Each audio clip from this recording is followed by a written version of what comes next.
नमस्कार दोस्तों, मैं कुलदीप सिंह स्वागत करता हूं हमारे अपने चैनल धुरंधर क्लासेस यूट्यूब चैनल पर। जैसा कि दोस्तों हमारी चर्चा चल रही थी नियंत्रण एवं समन्वय तंत्रिका तंत्र के ऊपर हमारी चर्चा चल रही थी और इससे रिलेटेड कल की क्लास में मैंने आपको कुछ क्वेश्चन करवाए थे। कुछ क्वेश्चन हम आज की क्लास में करेंगे, तो क्लास में एंड तक बने रहिए। हम क्लास को बिना देरी किए शुरू करते हैं। यहाँ पे हमें क्वेश्चन दे रखा है, क्वेश्चन को ध्यानपूर्वक समझने की कोशिश करिए और इसके बाद उत्तर टिक कर रही है। यहाँ पे हमें क्वेश्चन दे रखा है कि निम्नलिखित में से कौन सा कार्य हाइपोथैलेमस का नहीं है। कौन सा कार्य हाइपोथैलेमस का नहीं है। नेगेटिव वे में क्वेश्चन पूछा है तो आपको नेगेटिव आंसर टिक करना है और पॉजिटिव वे में क्वेश्चन पूछा है तब पॉजिटिव आंसर आपको टिक करना है। यहाँ पे हमें नहीं दे रखा है। कई बार स्टूडेंट का ध्यान नहीं रहता है नहीं के ऊपर और आप सही का जैसे हाइपोथैलेमस का कौन सा कार्य है वो आप राइट कर लेते हो। तो आपको ये बात ध्यान में रखने की आपको हाइपोथैलेमस के कार्य पूछे हैं या फिर नहीं पूछे हैं। तो यहाँ पे हमें नहीं पूछे है कि क्योंकि यहाँ पे प्रश्न में लिखा हुआ है कि निम्नलिखित में से कौन सा कार्य हाइपोथैलेमस का नहीं है। यहाँ पे हमें ऑप्शन दे रखा है। ऑप्शन को देखिए, यहाँ पे ऑप्शन हमें दे रखा है। ए ऑप्शन नींद जागने का चक्र, बी ऑप्शन दे रखा है ऑस्मो रेगुलेशन और प्यास, सी ऑप्शन दे रखा है तापमान नियंत्रण और डी ऑप्शन दे रखा है मांसपेशियों की गति की सटीकता। चारों में से कौन सा ऑप्शन करेक्ट है। निम्नलिखित में से कौन सा कार्य हाइपोथैलेमस का नहीं है। तो कौन सा कार्य हाइपोथैलेमस का नहीं है, तो यहाँ पे हम देख सकते हैं कि नींद जागने का चक्र, ये तो हाइपोथैलेमस का कार्य होता है। अब यहाँ पे बी ऑप्शन दे रखा है ओस्मो रेगुलेशन और प्यास, ये भी हाइपोथैलेमस का कार्य होता है। तापमान नियंत्रण, ये भी हाइपोथैलेमस का कार्य होता है। लेकिन मांसपेशियों की गति की सटीकता, ये इसका कार्य नहीं होता है। तो ये इसका कार्य नहीं होता है और हमें नेगेटिव वे में पूछा हुआ है, इसलिए डी ऑप्शन इसका करेक्ट ऑप्शन है। समझ में आ गया। क्योंकि मांसपेशियों की गति की सटीकता ये किसका कार्य होता है, तो ये सेरिबेलम का कार्य होता है। देखो सेरिबेलम होता है, वो सेरिबेलम मांसपेशियों की गति की सटीकता को नियंत्रित करता है। इसलिए मांसपेशियों की गति की सटीकता ये सेरिबेलम का कार्य है। इसलिए ये सेरिबेलम का कार्य है और हमें पूछा है हाइपोथैलेमस का कार्य। तो हाइपोथैलेमस के कार्य पूछे होते तो ए बी सी इसका राइट आंसर होता, लेकिन हाइपोथैलेमस का कार्य नहीं पूछा हुआ है, इसलिए मांसपेशियों की गति की सटीकता इसका राइट ऑप्शन है। क्योंकि मांसपेशियों की गति की सटीकता को कौन नियंत्रित करता है, तो सेरिबेलम नियंत्रित करता है। ये बात आप ध्यान में रखिए। और हाइपोथैलेमस के कार्यों में नींद जागने का चक्र, ऑस्मो रेगुलेशन और प्यास, तापमान नियंत्रण, रक्तचाप और भूख, मूड और यौन इच्छा, ये सारे हाइपोथैलेमस के कार्य में शामिल होते हैं। और यहाँ पे हाइपोथैलेमस का कार्य नहीं है, तो मांसपेशियों की गति की सटीकता ये हाइपोथैलेमस का कार्य नहीं होकर ये सेरिबेलम का कार्य है, इसलिए डी ऑप्शन इसका करेक्ट ऑप्शन है। तो आप नेक्स्ट क्वेश्चन देखिए। यहाँ पे 17 नंबर का हमें क्वेश्चन दे रखा है कि निम्नलिखित में से कौन सा अग्र मस्तिष्क में नहीं होता है। कौन सा अग्र मस्तिष्क में नहीं होता है, यह हमें पूछा गया। कौन सा अग्र मस्तिष्क में नहीं होता है, तो कौन सा नहीं होता है। यहाँ पे ए ऑप्शन हमें दे रखा है मेडुला, बी ऑप्शन दे रखा है थैलेमस, सी ऑप्शन दे रखा है सेरिब्रम और डी ऑप्शन दे रखा है हाइपोथैलेमस। चारों में से कौन सा करेक्ट ऑप्शन है। चारों में से कौन सा करेक्ट ऑप्शन है। निम्नलिखित में से कौन सा अग्र मस्तिष्क में नहीं होता। कौन सा अग्र मस्तिष्क में होता है और कौन सा अग्र मस्तिष्क में नहीं होता है, ये दोनों बातें आपको ध्यान में रखनी है। क्योंकि यहाँ पे तो हमें पूछा गया कि कौन सा नहीं होता है, तो हम सीधा जानते हैं कि मेडुला है वो अग्र मस्तिष्क में नहीं होता है, इसलिए इसका कौन सा ऑप्शन राइट है, ए ऑप्शन इसका राइट ऑप्शन है। ए ऑप्शन इसका राइट ऑप्शन है। क्योंकि मेडुला ओब्लांगेटा होता है वो ये मस्तिष्क स्तंभ का हिस्सा होता है, यह अग्र मस्तिष्क का हिस्सा नहीं होता है, इसलिए यहाँ पे मेडुला इसका राइट ऑप्शन है। क्योंकि हमें नेगेटिव वे में पूछा हुआ है और यदि पूछा होता कि कौन सा अग्र मस्तिष्क में है, यह पूछा होता तो थैलेमस, सेरिब्रम और हाइपोथैलेमस इसका राइट ऑप्शन होता। लेकिन हमें यह पूछा हुआ है कि कौन सा अग्र मस्तिष्क में नहीं है, तो मेडुला अग्र मस्तिष्क में नहीं है। क्यों, क्योंकि मेडुला ओब्लांगेटा होता है वो ये मस्तिष्क स्तंभ का हिस्सा होता है, यह अग्र मस्तिष्क का हिस्सा नहीं होता, इसलिए ये गलत ऑप्शन है और गलत ऑप्शन ही हमें पूछा गया था, इसलिए ये ऑप्शन इसका करेक्ट ऑप्शन है। और यदि आपको पूछ लिया जाए कि ये किससे संबंधित होता है, तो ये पश्च भाग से संबंधित होता है। क्योंकि मेडुला होता है वो पश्च भाग से संबंधित होता है। और हमें अग्र मस्तिष्क से रिलेटेड पूछा गया, तो अग्र मस्तिष्क में थैलेमस, सेरिब्रम और हाइपोथैलेमस जैसी संरचनाएं शामिल होती है, इसलिए बी सी डी इसका गलत ऑप्शन हो जाएगा और ए ऑप्शन इसका राइट ऑप्शन है। अब आगे देखिए, आगे हम बात करेंगे 18 नंबर के क्वेश्चन के ऊपर। यहाँ पे हमें 18 नंबर का क्वेश्चन पूछा गया है कि निम्नलिखित में से कौन सा मानव मस्तिष्क के डायसेफेलन का हिस्सा नहीं है। कौन सा मानव मस्तिष्क के डायसेफेलन का हिस्सा नहीं है, कौन सा नहीं है, तो यहाँ पे हमें ए ऑप्शन में दे रखा है थैलेमस, बी ऑप्शन में दे रखा है हाइपोथैलेमस, सी ऑप्शन में दे रखा है एपिथैलेमस और डी ऑप्शन में दे रखा है सेरिब्रम। चारों में से कौन सा करेक्ट ऑप्शन है? निम्नलिखित में से कौन सा मानव मस्तिष्क के डायसेफेलन का हिस्सा नहीं है? कौन सा नहीं है? तो सेरिब्रम है वो डायसेफेलन का हिस्सा नहीं होता, इसलिए इसका कौन सा ऑप्शन राइट है? डी ऑप्शन इसका करेक्ट ऑप्शन है। क्योंकि हम जानते हैं कि सेरिब्रम डायसेफेलन का हिस्सा नहीं होता है, या तो मस्तिष्क का सबसे बड़ा भाग होता है। ये क्या होता है? ये सेरिब्रम होता है, या तो मस्तिष्क का सबसे बड़ा भाग होता है और डायसेफेलन के ऊपर स्थित होता है, इसलिए यहाँ पे सेरिब्रम इसका गलत ऑप्शन है। और हमें ये नेगेटिव वे में प्रश्न पूछा गया था, इसलिए डी ऑप्शन इसका राइट ऑप्शन है। यदि पॉजिटिव वे में पूछा होता तो थैलेमस, हाइपोथैलेमस और एपिथैलेमस इसका राइट ऑप्शन होता। समझ में आ गया?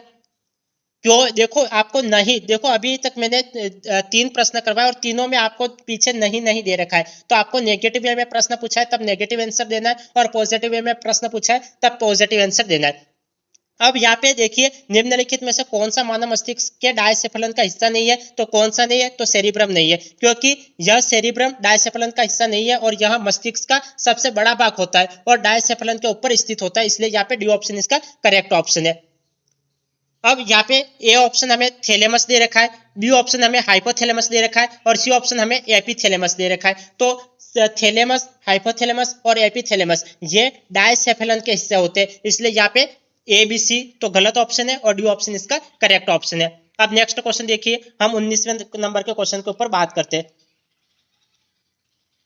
यहाँ पे हमें 19वें नंबर का क्वेश्चन हमें दे रखा है कि सिनेप्स का कार्य है। हमें सिनेप्स का कार्य पूछा हुआ है, सिनेप्स का क्या कार्य है? यहाँ पे ए ऑप्शन हमें दे रखा है कि यह एक रस है और यकृत को प्रोटीन पचाने में सहायता करता है। बी ऑप्शन दे रखा है कि यह वृक्क का एक हिस्सा है जो शरीर से विषैले बैक्टीरिया को हटाने में मदद करता है। सी ऑप्शन हमें दे रखा है कि यह एक हार्मोन है जो चिंता को नियंत्रित करता है। डी ऑप्शन दे रखा है यह एक जंक्शन है जहां से एक न्यूरॉन से दूसरे न्यूरॉन में तंत्रिका आवेग संचरित होता है। तो चारों में से कौन सा करेक्ट ऑप्शन है? सिनेप्स का कार्य हमें पूछा गया है, सिनेप्स का कौन सा कार्य है? तो यहाँ पे मुझे लग रहा है, देखो ए ऑप्शन है, यहाँ एक रस है और यकृत को प्रोटीन पचाने में सहायता करता है, बिल्कुल गलत बोला गया है। यहाँ वृक्क का एक हिस्सा है जो शरीर से विषैले बैक्टीरिया को हटाने में मदद करता है, गलत ऑप्शन है। जहां एक हार्मोन है जो चिंता को नियंत्रित करता है, यह भी गलत ऑप्शन है। जहां एक जंक्शन है जहां से एक न्यूरॉन से दूसरे न्यूरॉन में तंत्रिका आवेग संचरित होता है, डी ऑप्शन इसका करेक्ट ऑप्शन है। क्योंकि हम जानते हैं कि यहाँ केंद्रीय तंत्रिका तंत्र में न्यूरॉन्स के बीच और परिधीय तंत्रिका तंत्र में मांसपेशी कोशिकाओं और न्यूरॉन्स के बीच संचार का संरचनात्मक आधार प्रदान करता है, इसलिए यह संचरित करता है। डी ऑप्शन इसका करेक्ट ऑप्शन है, क्योंकि यहाँ एक जंक्शन है जहां से एक न्यूरॉन से दूसरे न्यूरॉन में तंत्रिका आवेग संचरित होता है, तो इसलिए इसका डी ऑप्शन इसका करेक्ट ऑप्शन है। अब आगे देखिए, आगे हम 20वें नंबर के क्वेश्चन के ऊपर चर्चा करते हैं। यहाँ पे हमें 20वें नंबर का क्वेश्चन दे रखा है कि रिफ्लेक्स चाप के निम्नलिखित भागों को संवेदी रिसेप्टर से शुरू करते हुए सही क्रम में रखें। रिफ्लेक्स चाप के निम्नलिखित भागों को संवेदी रिसेप्टर से शुरू करते हुए सही क्रम में रखें। हमें यहाँ पे सही क्रम में जमाना है, कौन सा सही होगा? देखिए यहाँ पे ए हमें दे रखा है मोटर न्यूरॉन, बी दे रखा है इंटर न्यूरॉन, सी दे रखा है इफेक्टर, डी दे रखा है संवेदी न्यूरॉन और ई दे रखा है संवेदी रिसेप्टर। सबसे पहले कौन सा आएगा? सबसे पहले कौन सा आएगा? हमें सही क्रम में जमाना है।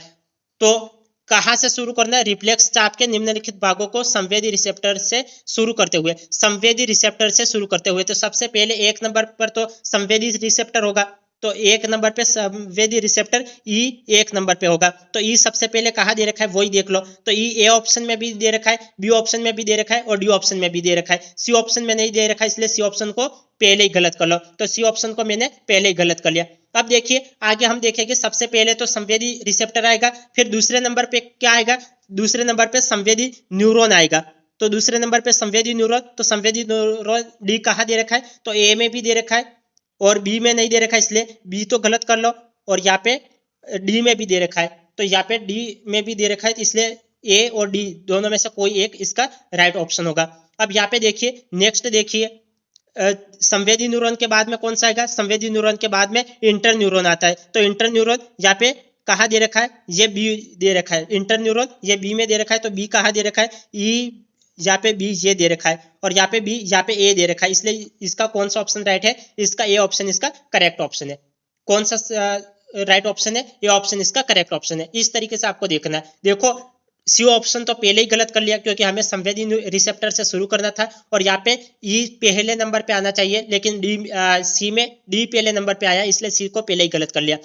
बी में बी कैसे गलत हो गया, देखिए बी कैसे गलत हो गया, क्योंकि दूसरे नंबर पे डी आना चाहिए लेकिन यहाँ पे दूसरे नंबर पे बी आया, इसलिए बी भी गलत हो गया। और डी इसलिए गलत हो गया क्योंकि तीसरे नंबर पे बी आना चाहिए लेकिन यहाँ पे ए आ गया, इसलिए यहाँ पे डी भी गलत ऑप्शन है, तो ए इसका करेक्ट ऑप्शन है। तो संवेदी यहाँ पे हमें पूछा गया कि रिफ्लेक्स चाप के निम्नलिखित भागों को संवेदी रिसेप्टर के से शुरू करके सही क्रम में लिखिए। तो सबसे पहले संवेदी रिसेप्टर, दूसरे नंबर पे संवेदी न्यूरॉन, तीसरे नंबर पे इंटर न्यूरॉन और चौथे नंबर पे मोटर न्यूरॉन और पांचवें नंबर पे इफेक्टर आता है। तो चौथे नंबर पे मोटर न्यूरॉन लिख लेते हैं, देखिए चौथे नंबर पे मोटर न्यूरॉन, ये चौथे नंबर पे आएगा। और पांचवें नंबर पे इफेक्टर आएगा, तो इफेक्टर ये पांचवें नंबर पे आएगा। यहाँ पे मैं लिख लेता हूँ, ये पांचवें नंबर पे आएगा। तो सबसे पहले कौन सा आएगा, तो सबसे पहले संवेदी रिसेप्टर आएगा, क्योंकि हम जानते हैं कि रिफ्लेक्स चाप का सही क्रम संवेदी रिसेप्टर से शुरू होता है, जो संवेदी न्यूरॉन के माध्यम से उत्तेजना को इंटर न्यूरॉन तक ले जाता है, फिर मोटर न्यूरॉन के जरिए इफेक्टर तक पहुंचाता है और यह प्रक्रिया तंत्रिका तंत्र की त्वरित प्रक्रिया को दर्शाती है। इसलिए यहाँ पे सबसे पहले संवेदी रिसेप्टर, दूसरे नंबर पे संवेदी न्यूरॉन, तीसरे नंबर पे इंटर न्यूरॉन, चौथे नंबर पे मोटर न्यूरॉन और पांचवें नंबर पे इफेक्टर आएगा। अब आगे देखिए, आगे हम 21वें नंबर के क्वेश्चन के ऊपर बात करेंगे। ये देखिए यहाँ पे हमें 21वें नंबर का क्वेश्चन दे रखा है कि हमारे शरीर में रिफ्लेक्स चाप कहाँ बनते हैं। हमारे शरीर में रिफ्लेक्स चाप कहाँ बनते हैं, यहाँ पे ए ऑप्शन हमें दे रखा है रीढ़ की हड्डी, बी ऑप्शन दे रखा है मस्तिष्क, सी ऑप्शन दे रखा है हृदय और डी ऑप्शन दे रखा है यकृत। चारों में से करेक्ट ऑप्शन कौन सा है, चारों में से करेक्ट ऑप्शन कौन सा है। हमारे शरीर में रिफ्लेक्स चाप कहाँ बनते हैं, रीढ़ की हड्डी में बनते हैं या फिर मस्तिष्क में बनते हैं, हृदय में बनते हैं या फिर यकृत में बनते हैं। चारों में से कौन सा ऑप्शन राइट है, तो हम जानते हैं कि रिफ्लेक्स चाप रीढ़ की हड्डी में बनते हैं, इसलिए यहाँ पे ये ऑप्शन इसका करेक्ट ऑप्शन है। क्योंकि हम जानते हैं कि रिफ्लेक्स चाप एक तंत्रिका मार्ग है जो रिफ्लेक्स को नियंत्रित करता है और कशेरुकी जीवों में अधिकांश संवेदी न्यूरॉन सीधे मस्तिष्क में नहीं जाते, बल्कि यह रीढ़ की हड्डी में सिनेप्स बनाते हैं और संवेदी न्यूरॉन रिसेप्टर अंगों से संकेत रीढ़ की हड्डी तक ले जाते हैं और चाप बनता है, इसलिए रीढ़ की हड्डी इसका राइट ऑप्शन है। क्योंकि हमें यह पूछा गया था कि रिफ्लेक्स चाप से रिलेटेड पूछा गया था, इसलिए रीढ़ की हड्डी इसका करेक्ट ऑप्शन है। अब आगे देखिए, आगे हम 22वें नंबर का क्वेश्चन देखते हैं। यहाँ पे हमें 22वां नंबर का क्वेश्चन दे रखा है कि ब्रोका क्षेत्र क्या है। ब्रोका क्षेत्र क्या है, यहाँ पे ए ऑप्शन हमें दे रखा है मोटर वाग क्षेत्र, बी ऑप्शन दे रखा है प्राथमिक दृश्य क्षेत्र जो ग्रीवा पाली में स्थित है, सी ऑप्शन दे रखा है प्राथमिक सोमोटोसेंसरी क्षेत्र, डी ऑप्शन दे रखा है गंध की संवेदना का व्याख्या करने वाला क्षेत्र। चारों में से कौन सा करेक्ट ऑप्शन है। ब्रोका क्षेत्र क्या है, ए ऑप्शन मोटर वाग क्षेत्र, बी ऑप्शन दे रखा है प्राथमिक क्षेत्र दृश्य क्षेत्र जो ग्रीवा पाली में स्थित है, सी ऑप्शन दे रखा है प्राथमिक मोटा सोमाटो सेंसरी क्षेत्र और डी ऑप्शन दे रखा है गंध की संवेदना का व्याख्या करने वाला क्षेत्र। चारों में से कौन सा ऑप्शन राइट ऑप्शन है, तो ब्रोका क्षेत्र क्या है, तो मोटर वाग क्षेत्र है, इसलिए ये ऑप्शन इसका करेक्ट ऑप्शन है। क्योंकि हम जानते हैं कि ब्रोका क्षेत्र मस्तिष्क के बाएं गोलार्ध के ललाट पाली में एक क्षेत्र होता है जो वाक उत्पादन से संबंधित कार्यों के लिए जिम्मेदार होता है और यह बाएं ललाट पाली के निचले हिस्से में स्थित होता है और इसे संगति क्षेत्र कहा जाता है, जो जटिल कार्यों जैसे अंतर संवेदिया, संगतिया, स्मृतिया और संचार के लिए उत्तरदायी होता है, इसलिए मोटर वाग क्षेत्र ये इसका राइट ऑप्शन है। अब आगे देखिए, आगे हम 23वें नंबर के क्वेश्चन के ऊपर बात करते हैं। ये देखिए, यह में 23वें नंबर का हमें क्वेश्चन दे रखा है कि निम्नलिखित में से कौन सा हमारे शरीर के तापमान को जटिल थर्मोस्टेट प्रणाली के माध्यम से लगभग 37 डिग्री सेल्सियस पर बनाए रखता है। निम्नलिखित में से कौन सा हमारे शरीर के तापमान को जटिल थर्मोस्टेट प्रणाली के माध्यम से लगभग 37 डिग्री सेल्सियस पर बनाए रखता है। कौन बनाए रखता है, यहाँ पे ए ऑप्शन हमें दे रखा है सोमाटो सेंसरी क्षेत्र, बी ऑप्शन दे रखा है बेसल गैंग्लिया और सी ऑप्शन दे रखा है सेरिबेलम और डी ऑप्शन दे रखा है हाइपोथैलेमस। चारों में से करेक्ट ऑप्शन कौन सा है, चारों में से कौन सा करेक्ट ऑप्शन है। निम्नलिखित में से कौन सा हमारे शरीर के तापमान को जटिल थर्मोस्टेट प्रणाली के माध्यम से लगभग 37 डिग्री सेल्सियस पर बनाए रखता है। कौन बनाए रखता है, तो हाइपोथैलेमस बनाए रखता है, इसलिए यहाँ पे डी ऑप्शन इसका करेक्ट ऑप्शन है। ए ऑप्शन हमें सोमाटो सेंसरी क्षेत्र दे रखा था, गलत ऑप्शन। बी ऑप्शन हमें दे रखा था बेसल गैंग्लिया, ये भी गलत ऑप्शन। सी ऑप्शन सेरिबेलम दे रखा था, ये भी गलत ऑप्शन। हाइपोथैलेमस इसका राइट ऑप्शन है, क्योंकि हम जानते हैं कि हाइपोथैलेमस में कई केंद्र होते हैं जो शरीर के तापमान, भोजन और पेय की इच्छा, यौन इच्छा, क्रोध आदि को नियंत्रित करते हैं, और यह शरीर के तापमान को लगभग 37 डिग्री सेल्सियस पर जटिल होम्योस्टेटिक या फिर थर्मोरेगुलेटरी प्रणाली द्वारा बनाए रखता है, जिसके लिए हाइपोथैलेमस में तापमान नियंत्रण केंद्र होता है। इसलिए हाइपोथैलेमस इसका राइट ऑप्शन है, क्योंकि तापमान हमें यहाँ पे दे रखा है 37 डिग्री सेल्सियस, तो यह किस में होता है, तो हाइपोथैलेमस में होता है, इसलिए हाइपोथैलेमस इसका राइट ऑप्शन है। अब आगे हम देखेंगे 24वें नंबर का क्वेश्चन। ये देखिए 24वें नंबर का क्वेश्चन। यहाँ पे हमें 24वें नंबर का क्वेश्चन दे रखा है कि निम्नलिखित में से कौन सा कार्य अनुकंपित तंत्रिका तंत्र का नहीं है। निम्नलिखित में से कौन सा कार्य अनुकंपित तंत्रिका तंत्र का नहीं है। यहाँ पे ए ऑप्शन हमें दे रखा है हृदय की धड़कन बढ़ाता है। बी ऑप्शन दे रखा है आंखों की पुतलियों को फैलना, आंखों की पुतलियों का फैलना। सी ऑप्शन दे रखा है लार एवं पाचक रसों में वृद्धि, और डी ऑप्शन दे रखा है श्वास गति का बढ़ना। चारों में से कौन सा करेक्ट ऑप्शन है, चारों में से कौन सा करेक्ट ऑप्शन है। निम्नलिखित में से कौन सा कार्य अनुकंपित तंत्रिका तंत्र का नहीं है। कौन सा कार्य अनुकंपित तंत्रिका तंत्र का नहीं है। देखो हृदय की धड़कन बढ़ाना, यह तो अनुकंपित तंत्रिका तंत्र का कार्य होता है। आंखों की पुतलियों का फैलना, यह भी अनुकंपित तंत्रिका का कार्य होता है। और श्वास गति का बढ़ना, यह भी अनुकंपित तंत्रिका का कार्य होता है। लेकिन लार एवं पाचक रसों में वृद्धि, यह अनुकंपित तंत्र का कार्य नहीं होता है। और हमें क्या पूछा गया था, नेगेटिव वे में पूछा गया था, इसलिए सी ऑप्शन इसका करेक्ट ऑप्शन है। सी ऑप्शन इसका करेक्ट ऑप्शन है। आपको कौन सा पॉजिटिव वे में क्वेश्चन पूछा जा रहा है और कौन सा नेगेटिव वे में क्वेश्चन पूछा जा रहा है, ये बिल्कुल ध्यान में रखना है, क्योंकि हमें यहाँ पे कौन सा अनुकंपित तंत्रिका तंत्र का कार्य नहीं होता है ये पूछा गया है। और यहाँ पे आप ए, बी और डी राइट ऑप्शन मत कर लेना, क्योंकि यहाँ पे तो अनुकंपित तंत्रिका तंत्र का कार्य, जैसे लड़ो और भागो सिद्धांत पर अनुकंपित तंत्रिका तंत्र कार्य करता है। जैसे हृदय की अगर हमें कोई अचानक कोई वस्तु दिख गई, या फिर देखो जैसे कोई भी अचानक वस्तु दिख जाती है तो हमारी धड़कन बढ़ जाती है। जैसे आपको कोई भी कई एक्सीडेंट हो गया है, हृदय की धड़कन बढ़ जाती है, आंखों की पुतलियां फैल जाती है, श्वास की गति बढ़ जाती है, तो ये तो अनुकंपित तंत्रिका तंत्र का कार्य होता है। लेकिन अनुकंपित तंत्रिका तंत्र का कार्य कौन सा नहीं होता है, तो लार एवं पाचक रसों में वृद्धि या अनुकंपित तंत्रिका तंत्र का कार्य नहीं होता है। जबकि लार एवं पाचक रसों में वृद्धि ये तो परानुकंपित तंत्रिका तंत्र का कार्य होता है। यदि आपको पूछ लिया जाए कि परानुकंपित तंत्रिका तंत्र का कौन सा कार्य है, तो लार एवं पाचक रसों में वृद्धि, ये आपको राइट आंसर करना है, क्योंकि परानुकंपित तंत्रिका का कार्य लार एवं पाचक रसों में वृद्धि करना है। और यहाँ पे ए, बी, डी ये अनुकंपित तंत्रिका तंत्र के उदाहरण दे रखे, और सी ऑप्शन है वो परानुकंपित तंत्रिका तंत्र के उदाहरण दे रखे। तो परानुकंपित तंत्रिका तंत्र के बारे में पूछे तो सी ऑप्शन राइट ऑप्शन करना है, और यहाँ पे नेगेटिव वे में प्रश्न पूछा गया, इसलिए सी ऑप्शन इसका करेक्ट ऑप्शन है। अब आगे हम देखते हैं 25वें नंबर का क्वेश्चन। ये देखिए यहाँ पे हमें 25वें नंबर का क्वेश्चन दे रखा है कि साइटोन, डेड्रोन एवं एक्सोन का संबंध किस कोशिका से है। साइटोन, डेड्रोन एवं एक्सोन का संबंध किस कोशिका से है, किससे है। यहाँ पे ए ऑप्शन हमें दे रखा है नेफ्रॉन, बी ऑप्शन दे रखा है न्यूरॉन, सी ऑप्शन दे रखा है ऑक्सेटिक कोशिका, और डी ऑप्शन दे रखा है हेपेटिक कोशिका। चारों में से कौन सा करेक्ट ऑप्शन है। साइटोन, डेंड्रोन और एक्सोन का संबंध किस कोशिका से होता है, तो साइटोन, डेंड्रोन और एक्सोन का संबंध न्यूरॉन से होता है। न्यूरॉन से होता है, हम जानते हैं, क्योंकि साइटोन, डेंड्रोन और एक्सोन का संबंध किससे होता है, तो न्यूरॉन से होता है, इसलिए बी ऑप्शन इसका राइट ऑप्शन है। बाकी नेफ्रॉन, ऑक्सेटिक कोशिका और हेपेटिक कोशिका ये इसके गलत ऑप्शन है, और राइट ऑप्शन न्यूरॉन इसका राइट ऑप्शन है। अब आगे देखिए, आगे हम बात करते हैं 26वें नंबर का क्वेश्चन के ऊपर। यहाँ पे हमें 26वें नंबर का हमें क्वेश्चन दे रखा है कि सुमेलित कीजिए। हमें सुमेलित करना है। यहाँ पे प्रमस्तिष्क, हाइपोथैलेमस, अनुमस्तिष्क और मेडुला ऑब्लांगेटा ये दे रखा है, और एक तरफ इनके कार्य दे रखे हैं, दूसरी तरफ इनके कार्य दे रखे हैं, और आगे की तरफ मस्तिष्क के नाम दे रखे हैं। तो आपको सही सुमेलित करना है किसका कौन सा कार्य होता है। तो देखिए प्रमस्तिष्क, प्रमस्तिष्क क्या करता है, तो प्रमस्तिष्क बुद्धि और चतुराई का केंद्र होता है, इसलिए यहाँ पे प्रमस्तिष्क का तो बी इसका राइट है। तो पहले का बी कहा दे रखा है, तो पहले का बी हमें ए ऑप्शन में तो ए दे रखा है, तो ये तो गलत कर लो। यहाँ पे डी ऑप्शन में ए दे रखा है, इसको भी गलत कर लो, और यहाँ पे बी और सी दोनों में से कोई एक हो सकता है। हाइपोथैलेमस, हाइपोथैलेमस ताप नियंत्रण करता है, तो हाइपोथैलेमस ताप नियंत्रण करता है, तो दूसरे का ए कहा दे रखा है, तो दूसरे का ए यहाँ पे बी और सी दोनों में दे रखा है। अनुमस्तिष्क, अनुमस्तिष्क ऐच्छिक पेशियों की गतियों का नियंत्रण करता है। तो अनुमस्तिष्क ऐच्छिक पेशियों की गति का नियंत्रण करता है। तो यहाँ पे सी कहाँ दे रखा है, तो बी में दे रखा है, इसलिए बी इसका राइट ऑप्शन है और सी इसका गलत ऑप्शन है। समझ में आ गया। और मेडुला ऑब्लागेंटा अनैच्छिक क्रियाओं का नियंत्रण करता है। तो यहाँ पे प्रमस्तिष्क बुद्धि और चतुराई का केंद्र है।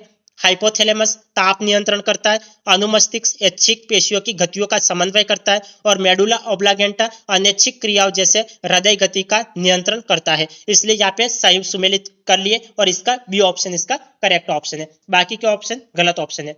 अब आगे हम देखते हैं 27वें नंबर के क्वेश्चन के ऊपर।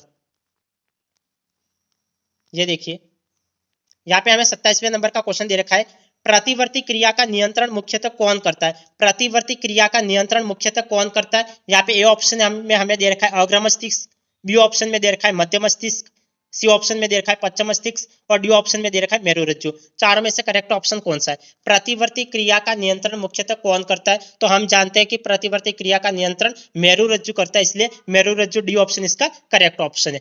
मेरुरज्जु डी ऑप्शन इसका करेक्ट ऑप्शन है, क्योंकि प्रतिवर्ती क्रिया का नियंत्रण मुख्यतः मेरुरज्जु द्वारा होता है, जो त्वरित प्रतिक्रिया के लिए संवेदी और प्रेरक न्यूरॉन्स के बीच समन्वय स्थापित करता है, इसलिए मेरुरज्जु इसका राइट ऑप्शन है। और यहाँ पे ए ऑप्शन हमें दे रखा है अग्र मस्तिष्क, बी ऑप्शन दे रखा है मध्य मस्तिष्क और डी ऑप्शन सी ऑप्शन दे रखा है पश्चिम मस्तिष्क। तो जो अग्र मध्य और पश्चिम मस्तिष्क है वो उच्चतर कार्यों जैसे सोच, दृष्टि और संतुलन के लिए जिम्मेदार होते हैं, इसलिए ए बी सी इसके गलत ऑप्शन है और डी ऑप्शन इसका राइट ऑप्शन है। हमें पूछा गया था कि प्रतिवर्ती क्रिया का नियंत्रण मुख्यतः कौन करता है, तो मेरुरज्जु करता है, इसलिए डी ऑप्शन इसका राइट ऑप्शन है।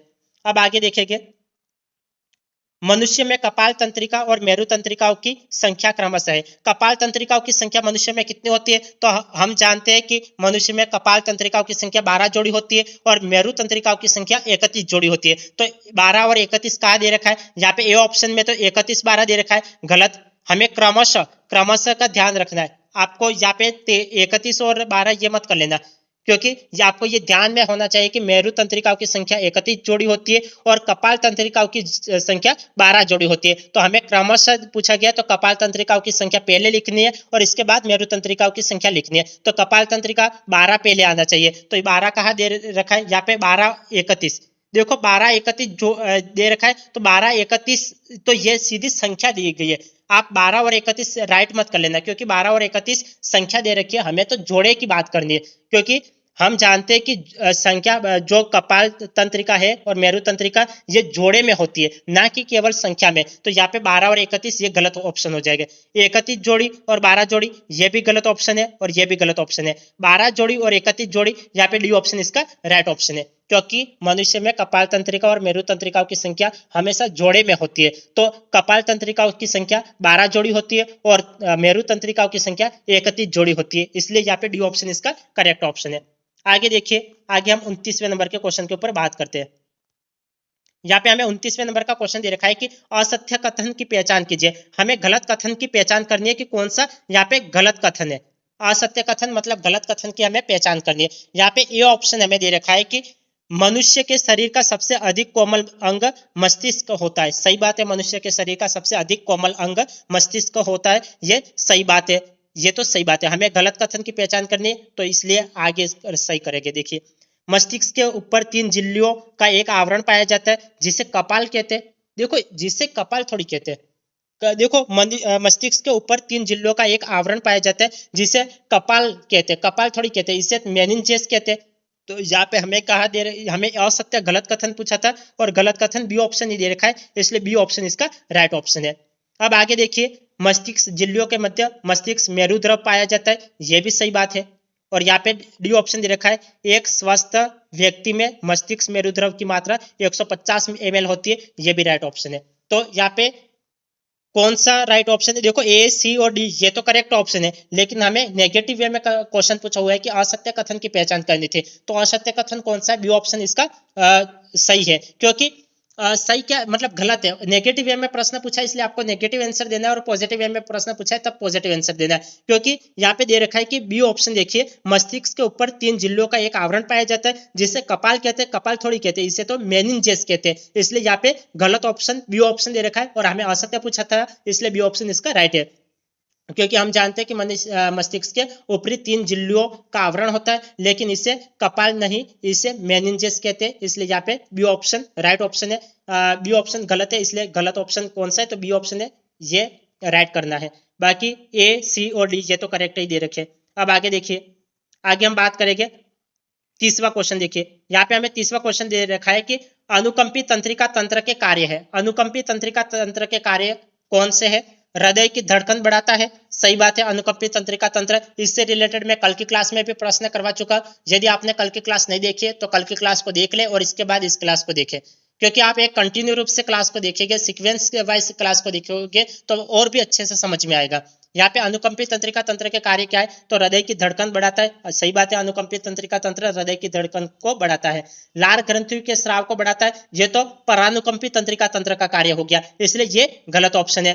पुतलियों को फैलाता है, यह भी अनुकंपी तंत्रिका तंत्र का कार्य है। आहार नाल के क्रमाकुंचन को बढ़ाता है, तो आहार नाल के क्रमाकुंचन को बढ़ाता है, यह भी परानुकंपी तंत्रिका तंत्र का कार्य होगा, इसलिए यह भी गलत ऑप्शन है। अब इसमें कौन सा 1 और 3 कहाँ दे रखा है? 1 और 3 हमें सी ऑप्शन में दे रखा है, सी ऑप्शन इसका राइट ऑप्शन है।